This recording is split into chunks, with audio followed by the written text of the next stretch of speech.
May 10, 2020, began like any other ordinary morning in the quiet town of Salida, Colorado. Suzanne Morphy, a 49-year-old mother of 2 daughters, went out for a bike ride and vanished without a trace. Initially, her husband Barry thought she was just delayed, but when she didn't return home by evening, panic set in.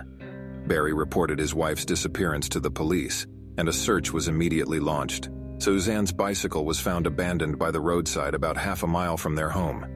Was this the crime scene or merely a distraction? Police and volunteers scoured the surrounding areas but found no clues or evidence. Fear and uncertainty grew. Suzanne was known as a caring mother, a successful businesswoman and an active member of the community. Her disappearance shocked everyone who knew her. There were more questions than answers. Why was the bicycle found in such a strange place? Why were there no signs of a struggle?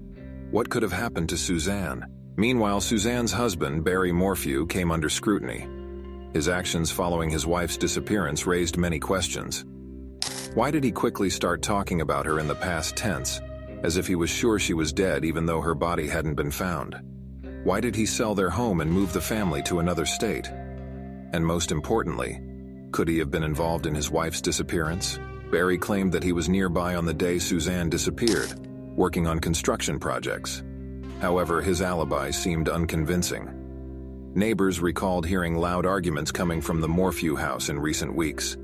These strange details only added fuel to the fire. Join us as we delve into this perplexing case. We will follow the investigation, analyze the evidence, and try to understand what happened to Suzanne Morphy. Are you ready? Then let's begin our investigation. After Suzanne Morphy's disappearance, a large-scale search operation was launched. More than 100 people, including police officers, volunteers, and search specialists, scoured the area around the Morphy home and the presumed location of her disappearance. Special teams used drones, search dogs, and divers to inspect the Arkansas River. Despite all efforts, no significant clues were found. The first clue was Suzanne's bicycle, found by the roadside about half a mile from her home. The bike was in good condition, with no signs of a collision or violent actions. There were no signs of a struggle nearby, which raised many questions. How could Suzanne disappear so suddenly and without a trace? Soon, even stranger details emerged. There were no fingerprints on the found bicycle, suggesting a meticulous staging. Could someone have set up the scene to mislead the investigation? Barry Morphy, Suzanne's husband, immediately came under close scrutiny from the police and the public. His behavior raised many suspicions. At first, he actively participated in the search and gave interviews, calling on everyone to help find his wife. However, soon his actions began to raise questions. Barry began talking about Suzanne in the past tense, as if he was already certain of her death. He sold their family home and moved their daughters to another state. This behavior seemed strange for someone who hoped for his wife's return. Moreover, the police discovered that Barry was near the house on the day of Suzanne's disappearance, working on construction projects. In addition, other details emerged. Neighbors noticed that relations between Barry and Suzanne had been tense in the days leading up to her disappearance. Some witnesses claimed to have heard loud arguments from the Morphy house, while others saw Barry in an unusually nervous state. The investigation considered various theories. One was the possibility of an accident where Suzanne could have fallen off her bike and drowned in the Arkansas River. However, the absence of a body and any traces contradicted this theory. Another theory suggested that Suzanne could have been abducted, but by whom and why? Soon, rumors of possible financial problems within the Morphy family and conflicts between the spouses emerged. Some witnesses stated they saw arguments between Barry and Suzanne days before her disappearance. These theories were supported by financial data analysis. It turned out that several weeks before Suzanne's disappearance, a large amount of money was withdrawn from their account. Where did it go, and why? Questions about financial problems and possible debts began to surface. Investigators carefully examined all the evidence found. Phone records showed that Suzanne's phone stopped transmitting signals shortly after her disappearance. There were no messages or calls on her phone indicating any planning to leave. Surveillance camera recordings in the area were also checked but did not provide a clear picture of the events. An interesting fact emerged during the analysis of the family's financial data. It turned out that several weeks before Suzanne's disappearance, a large amount of money was withdrawn from their account. Where did it go? and why? These questions led investigators to a new possible motive. The investigation also uncovered new details about Barry's behavior. His activity on social media and phone calls on the day of Suzanne's disappearance raised suspicions. Data analysis showed that Barry made numerous calls to areas far from their home, which was not explained by his official version of events. Friends and relatives of Suzanne began to share their suspicions. Some of them claimed that in recent months Suzanne seemed anxious and nervous. She talked about some problems but did not go into details. These stories made investigators think about a possible personal problem or threat that she did not dare to discuss. Suzanne's friends recalled her talks about tense relations with Barry. She shared her fears and doubts about the future of their marriage.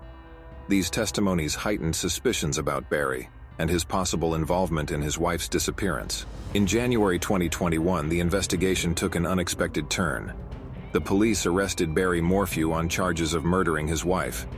The main evidence included witness testimonies, video recordings, and an analysis of his movements on the day of Suzanne's disappearance. New details about his relationship with Suzanne also emerged, indicating possible violence and control from Barry. During interrogations and further investigation, it was revealed that Barry had meticulously planned his actions. He created false alibis, tried to destroy evidence, and manipulated witness testimonies. All of this led investigators to conclude that his guilt in Suzanne's disappearance was more than evident. The investigation presented a new version of events.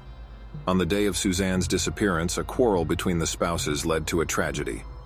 Barry killed Suzanne and hid her body, staging her disappearance with the bicycle.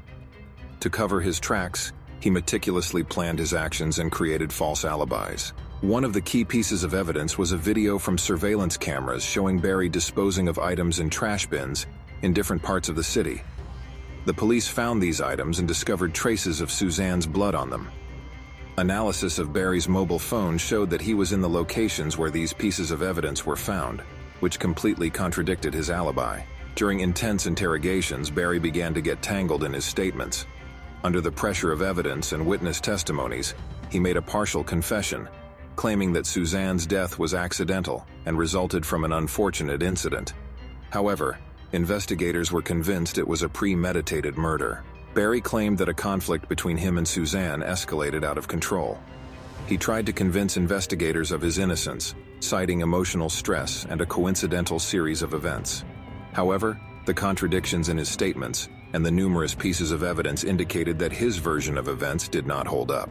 After Barry Morphew's arrest, the case began to move towards closure. Despite all the evidence, Suzanne's body was never found, leaving some uncertainty. Nevertheless, most of the evidence pointed to his guilt, and the court sentenced him to a lengthy prison term. Suzanne's family went through difficult times trying to cope with the loss and realized that the person they trusted was guilty of her death. Suzanne's daughters were left without their mother and father, which left a deep emotional trauma. Their lives were forever changed by this tragedy. The disappearance and murder of Suzanne Morphy caused a wide public outcry. Local residents in the entire country followed the developments, discussed the details, and expressed their opinions on Barry's guilt. This case raised important questions about domestic violence, trust, and justice. This story reminds us of the importance of thorough investigation and justice. It is crucial that such cases do not go unpunished, and that the guilty are held accountable.